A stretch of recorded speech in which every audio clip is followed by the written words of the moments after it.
लोगों को मार देता है और बॉस समुराई के पास मदद मांगने जाता है कि उसके ऊपर कोई पुलिस की कार्रवाई ना हो। फिर हिप हॉप सब जानने के लिए किसानों के पास जाता है।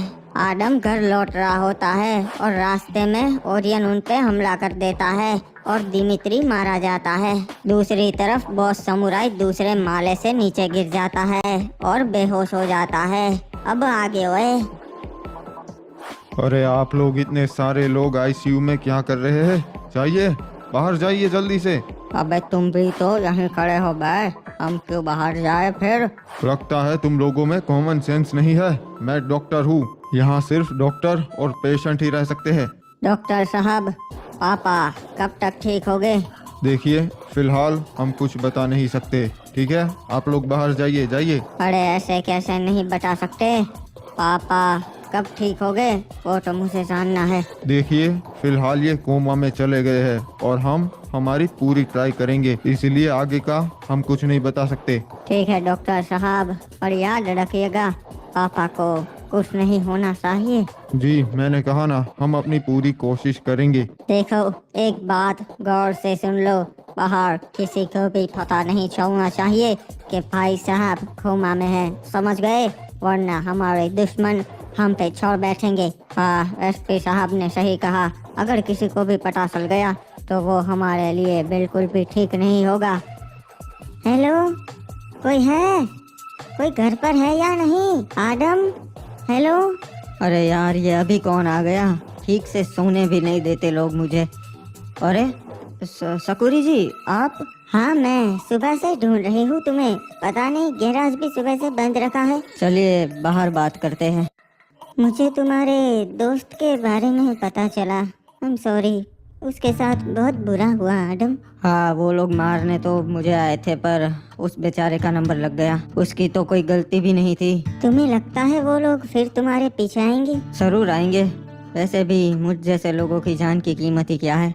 मैं मरूं जीऊं किसी को कोई फर्क ही नहीं पड़ता। कोई भी आके कुचल जाएगा और कोई कुछ नहीं कर पाएगा। आपने उस दिन बोला था ना कि आज मेरा बाप जिंदा होता तो ये रूप देख के खुश होता मेरा। वो बाप जिसकी मैंने कभी इज्जत नहीं की क्योंकि वो लोगों को मारते थे। मुझे ना बचपन से लगता था कि मैं अपने पापा से अलग हूँ, जिंदगी में कुछ करूँगा, एक दिन बहुत बड़ा मैकेनिक बनूंगा। तुम्हें भले ही लगता हो आदम कि तुम बुरे हो, पर नहीं, तुम अपने आप को जितना समझते हो उससे कहीं ज्यादा अच्छे हो। मैं चाहती हूँ कि तुम इस बात को समझो। पापा कहते थे कि हर इंसान में एक शैतान होता है और मुझे ये शैतान कभी नहीं बनना था। ये जगह मुझे धीरे धीरे वैसा बना रही है। सब ठीक हो जाएगा आदम, चिंता मत करो। मुझे ये जगह चाहिए ही नहीं, मैं ये सब कुछ छोड़ के चला जाना चाहता हूँ। हेलो, फोन करने को बोला था। काईकू नहीं बोल सकता क्या? मैं बोलो क्या चल क्या रहा है वहाँ पे? हाँ गुलाबगंज में कुछ काम करने को बोला था ना? हाँ पैसे दिए थे काम करने के वास्ते। हाँ काम हो रहा है। क्या काम हो रहा है रे? कितने दिन हो गए काम दिए हुए? मेरे को कैसे पता चलेगा कि काम हो रहा है या नहीं? एक मिनट, एक काम करो, यहाँ सेंटोसा आ जाओ, बैठ के बात करेंगे, ऐसे फोन पे नहीं। हेलो, जो भी बोलना है फोन पर बताओ। अबे बोला ना यहाँ पर आ जा, तेरे भेजे में समझ नहीं आता? हाँ हेलो। अबे कब आ रहा है वो बता। चिल्लाओ मत, और कुछ बोलना है? मेरे को जो बोलना था वो मैंने बोल दिया, समझा? सीधी सीधी बात तेरे को समझ नहीं आती? जब मैंने बोला यहाँ पर आ जा तो जवाब में वो भी तो बोल सकता है कि आ रहा हूँ। ऐसे घुमाने की क्या जरूरत है? अरे इसकी ऐसी की तैसी काट दिया। अरे आइए पर्पल शेड साहब, कैसे आना हुआ? और ये बताइए माल का क्या हो रहा है? काम चल रहा है, स्टॉक इकट्ठा कर रहे हैं धीरे धीरे। वैसे बॉस समुराई साहब कहाँ है? दिखाई नहीं दे रहे। मीटिंग में नहीं आने वाले क्या? कुछ काम आ गया था पर्सनल, बाहर गए हैं, आ जाएंगे।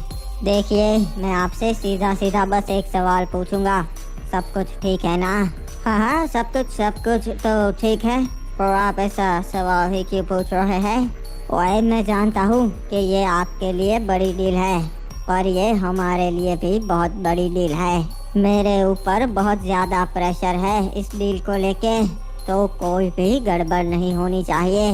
महीने की एंड की तारीख दी थी ना आपने, हमने बोला था हो जाएगा, और इतनी सी बात के लिए यहाँ तक आने की क्या जरूरत थी। अब खैर आ ही गए हैं तो चाय पी के जाइएगा। देखिए इतनी दूर मैं यहाँ चाय पीने तो बिल्कुल नहीं आया था, समझ रहे हैं ना आप। मैं चलता हूँ अब।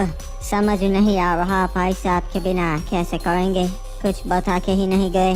हम पे कहाँ उन्होंने ध्यान दिया तो बता के जाते कुछ। खैर इतना भी माल चाहिए, अरेंज करना शुरू करते हैं अब। अरे वो तो करना ही पड़ेगा हमें, कुछ भी खो के। हमारे जितने भी किसान हैं उन सब का माल आज से हमारे गोडाउन पर आना चाहिए। वो तो आता ही है, पर उससे ये डील पूरी नहीं होगी। तो बरमूडा के सारे किसानों को काम पे लगाओ। आज से उन सबका माल हमारे पास ही आना चाहिए। बरमूडा के बाकी जो किसान है वो छोटे मोटे किसान है, वो उतना ही माल उगाते हैं जितना सरकार ने उन्हें परमिशन दे रखी है, और वो माल सीधा सरकार को दे देते हैं। तो वो माल भी हम ही रख लेते हैं, हमारे ही हाथ है ना, लूट लेंगे। ऐसे ही सोच लेने से, चाह लेने से कुछ नहीं होगा छोटे। सरकारी माल हमें कोई नहीं देने वाला। हाँ अगर पैसा होते तो कुछ हो जाता। बॉस समुराई साहब नहीं है, पर उनका बेटा है मैं। पापा के लिए डील सबसे इम्पोर्टेंट है।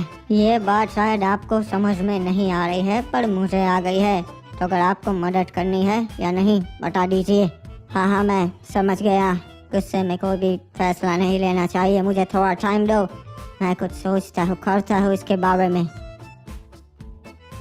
मैंने साफ साफ बोला था कि बाबू टाइगर के बेटे को मारना है, बोला था ना। और तुमने किसको मारा? बाबू टाइगर के बेटे के दोस्त को। और बाबू टाइगर का लड़का घूम रहा है जिंदा।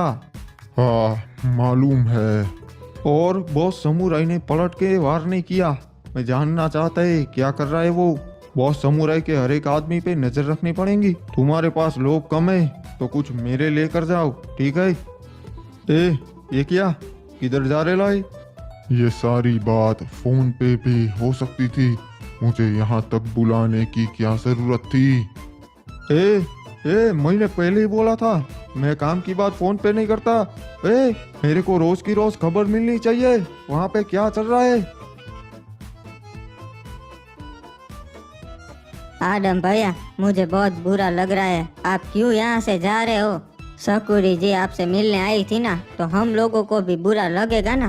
देख छोटू, अगर मैं यहाँ रहा तो अपने पापा जैसा बन जाऊंगा। अरे मत जाइए ना, हम साथ में काम कर लेंगे। नहीं, आज से ये गैराज तू संभालेगा, ठीक है? और अच्छे से काम नहीं करेगा तो बहुत मारूंगा, पता है ना? अरे मत जाइए ना आदम भैया, अबे सिर्फ बरमूडा छोड़कर जा रहा हूँ, दुनिया नहीं। मैं बोल रहा हूँ, अरे बोल। तेरा जानी दुश्मन अस्पताल की हवा खा रहा है और लगता है बहुत जल्दी बाहर नहीं निकलने वाला। आगे क्या करना है बोल।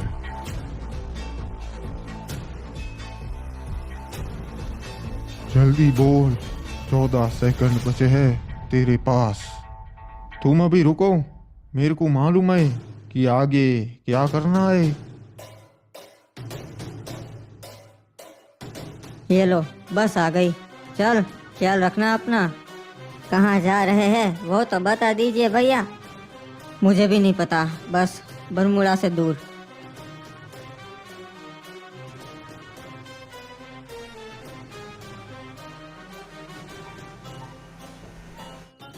अगर खुद ही करना था फिर मुझे काम क्यों दिया? ये क्या?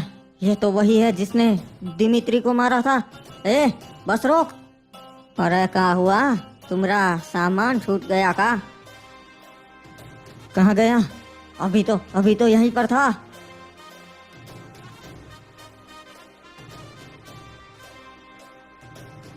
अरे जाने दो मुझे, रेड क्रिमिनल से मिलना है। नहीं, तुम नहीं जा सकते। अरे जरूरी काम है मुझे। है सुनो, आने दो उसे।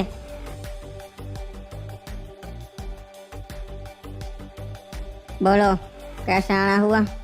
तुम्हारे पापा उस दिन पूछ रहे थे ना कि मैं अपने पापा की तरह तुम लोगों के लिए काम क्यों नहीं करता। मुझे काम करना है। जैसे उन हरामजादों ने मेरे दोस्त को मारा ना, वैसे ही उनको मैं अपने हाथ से मारूंगा। तुमने अपने दोस्त को बचाया क्यों नहीं? तुम तो पानाधारी आदम, तुमने तो एक पाने से 2 लोगों को मार दिया था। यहाँ कोई आकर तुम्हारे दोस्त को मार के चला गया और तुमने शस्त्र ही नहीं उठाए। कुछ तो किया होगा फिर उसे बचाने के लिए, कुछ किया या नहीं? खैर जाने दो। तो अब तुम्हें हमारे लिए काम करना है ना, अपने बाप की तरह। इतना आसान नहीं है जितना दिखता है, बहुत हिम्मत वाला काम है और इंसान को वफादार भी होना पड़ता है। कर लोगे? मैं एक बार जिस रास्ते पर चलता हूँ ना, वापस पलट कर नहीं देखता।